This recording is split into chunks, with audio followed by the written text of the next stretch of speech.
Okay, so the state of emergency in Rivers State has been effected. As I talk to you, the Rivers State government, through the Honorable Commissioner for Information, is yet to comment. He said it's too hasty for them to say anything yet, so we are waiting. Videos are seen, military vehicles, army officers moving to the direction of Rivers State in Port Harcourt. And just so you know, while the president was making that announcement, another pipeline has gone into explosion somewhere in Bayelsa State, and that may be the second in 24 hours, signaling that the people that are attacking, and now this is where it gets quite very tricky. People are saying that you cannot exonerate the ruling All Progressives Congress and then Tinubu's ambition to re-elect himself in 2027 away from all of this crisis. You know why? Yeah, before now, there have been, let's talk about it. Let's look back at histories of state of emergency. And like I said, Tinubu is not the first. It's sometime in 2004, I think, with all of the crises happening. So a state of emergency is one of the powers that the president can invoke when there is a total breakdown of law and order in a state. It is constitutional. However, that must have been okayed, right, by the National Assembly.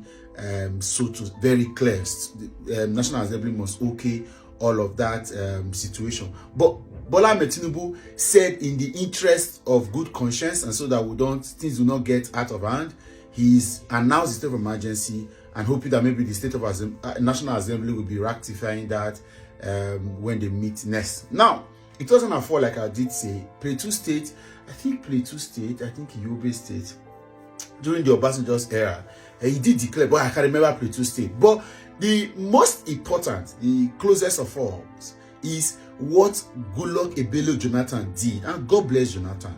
In 2000, sometimes I think 2013, 14, Goodluck Ebele Jonathan declared a state of emergency in Borno, in Yobe, and in Adamawa, but he did not suspend the governors. He declared a state of emergency in those states, where he forced the military base to move to that place to restore law and order, because of course Boko Haram and the insurgents has overtaken the state and it was becoming a menace. But the man in his good conscience refused to invoke his powers. And of course, Shetima and the rest of these guys, all of them were in opposition, and it was a really terrible situation. But then he did not invoke his powers to have suspended Kazim Shetima, who is now the vice president. But Tinubu has been very hasty to suspend the Fubara. And in all of this is a pawn, right? This is a game of chess, and this is a pawn. Just understand that Fubara loses. I don't know. We may have to wait to understand whether Wike will lose eventually.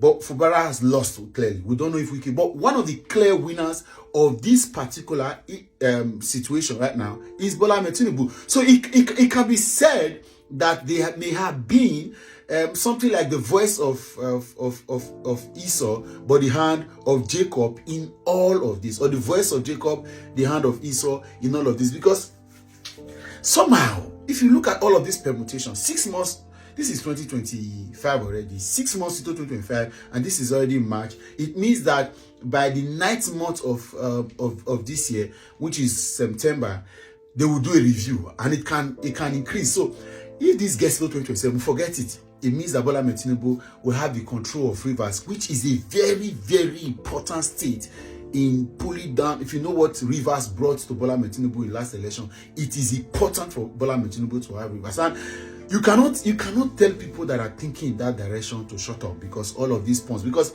there is never a time that Bola Ahmed Tinubu has sanctioned Wike to calm down. All of the times we've heard is restore status quo, go and settle. You have never asked Wike to focus on his job in Abuja and forget about Rivers and allow the state to breathe. Because of course you were going to be a beneficiary of all of this crisis. You allowed it to go to that point, to the point of that Supreme Court. And I still insist, should anything happen in Rivers State, the Nigerian judiciary, the Supreme Court should be held responsible for causing this level of hazard.